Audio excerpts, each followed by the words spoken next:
जय हिंद दोस्तों। चलिए बिना वक्त गुजराए बिना वक्त गुजरे हम चालू करते हैं एथिक्स का सेशन 2। तो हमने कल जाना था वैल्यूज़ नॉर्म्स क्या होते हैं। लेकिन देखिए वैल्यूज़ और नॉर्म्स हमें डेवलप कैसे होते हैं, दो तरीके से, सोशलाइजेशन एंड सैंक्शन। एक मिनट, हाँ, सोशलाइजेशन एंड सैंक्शन।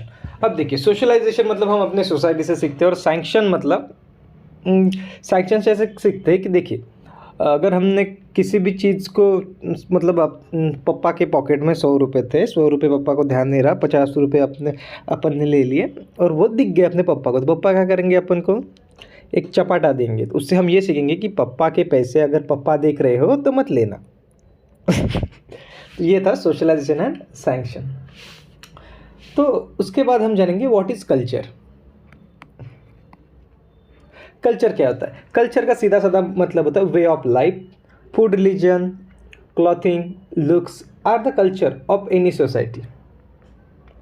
मतलब अपना वे ऑफ लाइफ कैसे, अगर हम आदिवासियों को देखें तो आदिवासी कैसे रहते हैं, झिंगा लाला हो सादे कपड़े में पहनते, तो उनका कल्चर है। उसके बाद आता है ट्रेडिशन। ट्रेडिशन मतलब क्या होता है? Values express bye norms. अपना ट्रेडिशन रहता, मतलब देखिए नॉर्म्स क्या होता था, एब्स्ट्रैक्ट था या कॉन्क्रीट था? नॉर्म्स था कॉन्क्रीट। अब देखिए दिवाली का सीज़न आया, नए कपड़े लिए, ये हमारा ट्रेडिशन है, हम कुर्ता पैजामा पहनते, ये हमारा ट्रेडिशन है। अब देखिए वैल्यूज जो एक्सप्रेस बाय नॉर्म्स थे वो हमारा ट्रेडिशन बन गया। और अब जब हम जानेंगे हाउ नॉर्म्स आर फॉर्म, मतलब नॉर्म्स कैसे बनते हैं। अब देखिए नॉर्म्स बनने का सीधा साधा एक है, ये बंदा है, शक्ल से तो खतरनाक दिख रहा है लेकिन मान लो अच्छा बंदा है। ये क्या करेंगे, कुछ एक्शन करेंगे। मतलब अगर कौन से फेस्टिवल है तो ये क्या करेगा, नए कपड़े पहनेगा। ये देखो भाई ने सर ने नए कपड़े पहने। अब ये इस नए कपड़े को इसके फैमिली ने भी एक्सेप्ट किया, अरे वाह दिवाली है, नया सीज़न है तो नए कपड़े तो पहनने पड़ेंगे। फिर उसके बाद सोसाइटी ने भी एक्सेप्ट किया, अरे वाह बंदा तो टैलेंटेड निकला, हम जिसे गधा समझे थे वो तो होशियार निकला। तो सोसाइटी ने भी एक्सेप्ट किया। अब सोसाइटी ने एक्सेप्ट करने के बाद वो बन जाता है नॉर्म्स बन जाता है, और जब वो नॉर्म्स बनता है तो वो सभी लोग फॉलो करते हैं उनके कल्चर के, तो वो बन जाता है ट्रेडिशन। समझे? जब होल कम्युनिटी फॉलो करने लगते हैं तो वो बन जाता है ट्रेडिशन। ये अकेला, लेकिन शुरुआत तो अकेले बंदे ने की ना। हाँ देखा, टकला होशियार था ये अपना। तो हमने जाना कि ट्रेडिशन कैसे फॉर्म होता है, और ये क्या रहता है, जनरेशन टू जनरेशन फॉलो करते हैं हम, जनरेशन टू जनरेशन फॉलो करते हैं। ट्रेडिशन में क्या होता है, अगर हम किसी चीज़ को अगर कोई ना बदलने का काम करे तो बोलता है अरे ये तो हमारे ट्रेडिशन के बाहर है। जैसे एक है यूएसए की लड़की और एक है हमारी इंडियन लड़की। इंडियन लड़की ने यूएसए की लड़की जैसे अगर कपड़े पहने तो वो बोलते हमारा ट्रेडिशन कल्चर ख़राब कर रही है लड़की। हाँ भाई, ये होता अपना ट्रेडिशन और कल्चर। चलो अब हम जानेंगे अपना फर्स्ट टॉपिक, क्या था अपना, ethics and human interface. Ethics and human interface, ये देखिए आपको याद करने पड़ेंगे। ये तो बस अपना रिवाइज क्लास है, हम बस रिवाइज कर रहे हैं। आपने पढ़ा होगा इथिक्स, जानता हो या नहीं जानता ये आपके ऊपर है, पढ़ते तो होंगे नहीं आप, और पढ़ा भी होगा तो बहुत अच्छी बात है। अब जानेंगे बोले डायमेंशन ऑफ इथिक्स। हमने क्या जाना पहले, हम डायमेंशन ऑफ इथिक्स। डायमेंशंस, देखिए इथिक्स के 4 डायमेंशन होते हैं, और हमें देखिए कौन कौन से पढ़ रहे। नॉर्मेटिव इथिक्स, उसके बाद आता है अप्लाइड इथिक्स, उसके बाद आता है मेटा इथिक्स, और उसके बाद आता है डिस्क्रिप्टिव इथिक्स।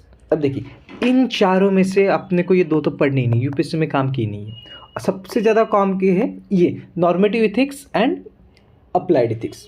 नॉर्मेटिव इथिक्स भी 3 पार्ट में डिवाइड होता है, एक होता है डिओन्टोलॉजिकल इथिक्स, वर्च्यू इथिक्स और टेलियोलॉजिकल इथिक्स। जो अप्लाइड इथिक्स है वो 4 पार्ट में डिवाइड होता है, cyber ethics, bio ethics, environmental ethics, और एक आता इंटरनेशनल इथिक्स। तो हम सबसे पहले जानेंगे नॉर्मेटिव इथिक्स क्या होता है। हमने नॉर्म्स तो जान लिया कि नॉर्म्स मतलब क्या होता, तो अब हम जाएंगे नॉर्मेटिव इथिक्स पे। हमारा टाइटल है नॉर्मेटिव इथिक्स, सही या गलत।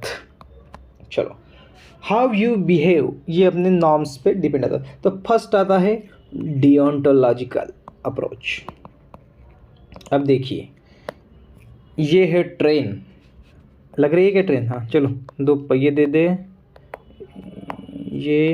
ये बबनी, ये बबना हाय कर रहा है इनको, और ये बोल रहे आजा आई बाहर, दिल है बेकरार, तू नहीं आई तो दूजा है तैयार, ये अपनी बबनी बोल रही है। चलो ठीक है, तो ये अपनी ट्रेन की गाड़ी, और ये अपना ड्राइवर ट्रेन चला रहा मस्त। अब देखिए ये ट्रेन की पटरी है, हाँ देखिए ये ट्रेन की पटरी, और यहाँ पे है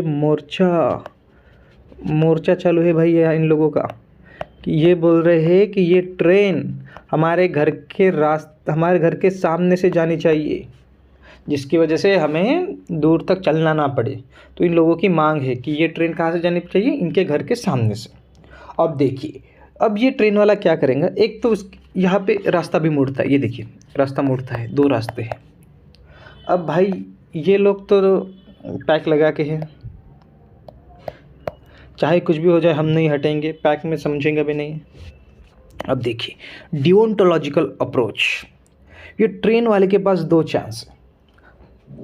एक तो ये इन लोगों की जान बचा सकता है, ट्रेन यहाँ से मुड़ेगा, और एक तो ये कोई पत्थर से ना मारे मेरे दीवाने को, ट्रेन का ज़माना है उड़ा दो सालों को, ऐसा काम रहेगा। तो अब देखिए इसके पास दो तरीके हैं, एक ये रूल ब्रेक कर देगा और ये यहाँ से मोड़ लेगा ट्रेन, और एक इन सबको उड़ा देगा। अब देखिए अगर इन भाई साहब ने डिओन्टोलॉजिकल अप्रोच चुना तो ये इन लोगों को उड़ा देगा, मतलब just follow rule is always be follow, rule is superior. Deontological approach करता है कि बस रूल को मानो, सामने कोई भी हो उड़ा दो। तो ये बंदा क्या करेगा, उड़ा देगा इन लोगों को। अगर ये टेलियोलॉजिकल अप्रोच करेगा तो ये क्या करेगा बेचारा, साइड में मोड़ देगा। मतलब देखिए हमने ये जाना कि जो टेलियोलॉजिकल अप्रोच है वो सिचुएशन के अकॉर्डिंग चेंज होता है, और ये पर्पस ओरिएंटेटेड है ओनली। और डिओन्टोलॉजिकल अप्रोच क्या है, ऑलवेज फॉलो द रूल। और ये जो दोनों है, ये डिओन्टोलॉजिकल और टेलियोलॉजिकल अप्रोच, ये क्या करता है, एक्शन पे फोकस है, क्योंकि यहाँ पे एक्शन होती है। ये उदाहरण तो आप समझ गए होंगे ना, कभी भूलना मत था। उसके बाद आता है third, virtue ethics. Virtue ethics मतलब नॉर्मल है, inculcate positive value with in us. Example दो, चलो एग्जाम्पल लेते हैं। भाई साहब है, भाई साहब के घर में मेहमान आए, ये देखो ये मस्त सोफे पर बैठे हैं। मेहमान आए, इन भाई साहब को बोले जाओ मेहमान आए, दूध का पैकेट लेके आओ। दूध का पैकेट लाने गए, पोहे भी लेके आओ, पोहे भी लाए, दूध का पैकेट भी लाया। देखिए मेहमान के लिए भाई ने इतना किया, अब एक घर से बाहर दुकान गया, दूध पैकेट लाया, अब फिर घर आया और इन मेहमानों को खाना नाश्ता चाय पानी दी। जाने के बाद इन मेहमानों ने इसे कुछ नहीं दिया, 1 रुपया भी नहीं दिया। भाई का टेम्पर गरम, फायर। भाई बोले अभी तो इनके पैर पकड़ता, पापा दिखे, पापा बोले पैर छू बेटा, पैर छूने गया और चला गया। इसका वर्च्यू एथिक्स था, समझे? मतलब बड़ी अपेक्षा से ये गया था दुकान में कि अपने को कुछ ना कुछ मिलेगा, जब देंगे तो 10 रुपये तो देंगे भाई। 10 रुपये में होता है बहुत कुछ, हाजमोला की गोलियां लेके खाऊंगा 10 रुपये में, लेकिन कुछ नहीं दिया। तो इसका वर्च्यू, लेकिन इसने क्या छुआ, बेचारे ने पैर छुआ, ये उसका हुआ वर्च्यू एथिक्स। हमने जाना डिओन्टोलॉजिकल अप्रोच क्या होता है, टेलियोलॉजिकल अप्रोच क्या होता है, वर्च्यू अप्रोच क्या होता है। ये था अपना नॉर्मेटिव एथिक्स। नॉर्मेटिव एथिक्स में बस ध्यान रखना 3, डिओन्टोलॉजिकल, टेलियोलॉजिकल एंड वर्च्यू एथिक्स। उसके बाद आ रहा था अप्लाइड एथिक्स। देखिए अप्लाई एथिक्स में क्या है, फर्स्ट आता साइबर, ये साइबर से रिलेटेड है। सेकंड आता bio ethics, bio ethics animals के साथ अच्छे से रहो, ये करो वो करो, बायो एथिक्स में। थर्ड आता है एनवायरमेंटल एथिक्स, मतलब एनवायरमेंट को प्रोटेक्ट करो। और फिफ्थ आता है इंटरनेशनल एथिक्स, मतलब हमें इंटरनेशनली हम कैसे चीज़ को डील करते, वो होता इंटरनेशनल एथिक्स। तो हमने जाना कि क्या बोलते हैं, dimension of ethics, 4 dimension of ethics थे। मेटा और डिस्क्रिप्टिव तो हमारे काम के, डिस्क्रिप्टिव मतलब वो है तो क्यों है, भगवान है तो उसका प्रूफ दो। डिस्क्रिप्टिव मतलब सवाल पूछना, बस ये आता डिस्क्रिप्टिव। उसके बाद आते हैं कॉन्सिक्वेंसेस, टेलियोलॉजिकल के कॉन्सिक्वेंसेस, डियोंटोलॉजिकल कॉन्सिक्वेंसेस मतलब कब डियोंटोलॉजिकल अप्लाई करनी चाहिए, कब टेलियोलॉजिकल अप्लाई करनी चाहिए। ये मतलब जैसे एग्जांपल के तौर पे आपका यूपीएससी का इंटरव्यू है, ये देखिए यूपीएससी का इंटरव्यू है, रास्ते पे एक आदमी बेचारा पड़ा हुआ है, बहुत गंभीर हालत में पड़ा हुआ है, आपको जाना यूपीएससी इंटरव्यू, और आपने देखा ये आदमी तो बहुत गंभीर परिस्थिति में, इसकी मदद करनी पड़ेगी, जाके देखा तो साइड में क्वार्टर लगा के पड़ा था। हाँ, तो आप क्या करेंगे, आपका इंटरव्यू मिस करेंगे इस आदमी को, तो एक काम करेंगे आप, अगर डियोंटोलॉजिकल अप्रोच करेंगे तो क्या बोलेंगे, रूल फॉलो, जाने दो इसको। आप इंटरव्यू के लिए टेलियोलॉजिकल अप्रोच करेंगे तो अरे इसको तो बचाना पड़ेगा, ये आपके मन में थॉट्स आएंगे।